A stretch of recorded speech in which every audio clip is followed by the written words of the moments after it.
I devoted a great deal of my professional time and career to the development of the field of African American art history, principally because there was a paucity of literature in the field. There were very, very few people who really wrote about it or even included in the larger spectrum of American art. And yet, these artists were there all the time working in the same tradition as all of the other artists of European ancestry. As an African American artist, I'm out there fighting all of the time to talk about American art and not just be talking about black art or African American art, because we don't see it streamlined in the media as white art. So it's not that I want to distance myself from the notion of heritage. I'm very proud of my heritage. But when we look at art objectively, if we can, then it can't be judged on the basis of who did it and racializing it.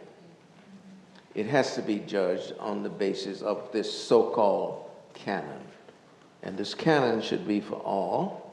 It shouldn't have any qualifications of second-class citizenship. I felt that it was very necessary to challenge the canon in the sense that this was being left out.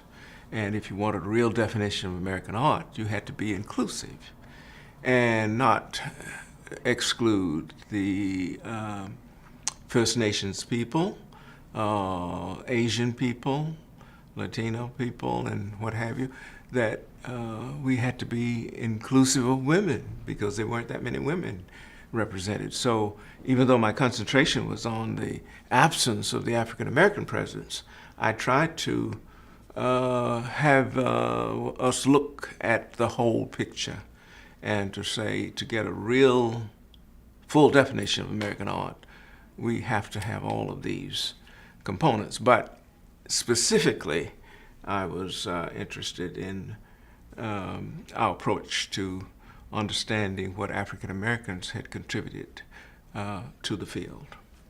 In 1976, I did an exhibition for the Los Angeles County Museum of Art, which was considered its bicentennial exhibition, called 2 Centuries of Black American Art.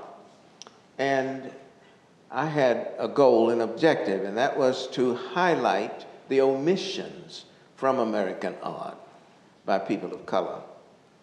And I was told that, why would you be doing an exhibition of black artists? Why would you be segregating them in 1976? And of course, I think you know the answer is obvious. We weren't segregating them so much as bringing them to the attention of the public, because few people knew about these artists. And many of them were well known in Europe, but not here. And so that was one of the problems we were facing in the sense of definition and history. And then we move into the 20th century, and the assumption is, because we had an outburst of artistry and what we call the new Negro movement in the 1920s, and the Harlem Renaissance and so forth, the assumption is that everything all the subject matter had to be black in order to be valid. And so you have to move and negotiate all of these gates and terms and say, no, the social circumstances dictate that I would want to paint black images because there are no black images in the museums. And I want to bring my child to the museum. I want my child to understand that this is his place as well. But if he sees no images of himself, he's not going to be that inspired to come back. And so that was the part of what the new Negro movement was about, the love of self and identification with the greater American spirit of who we are as a diverse nation. And so that, of course, moves us further into the 1960s, and what the Cultural Revolution of the 1960s was about, to a great extent, was affirming the fact. I mean, Stokely Carmichael was not the first person to say black is beautiful. You know, we've known that all the time.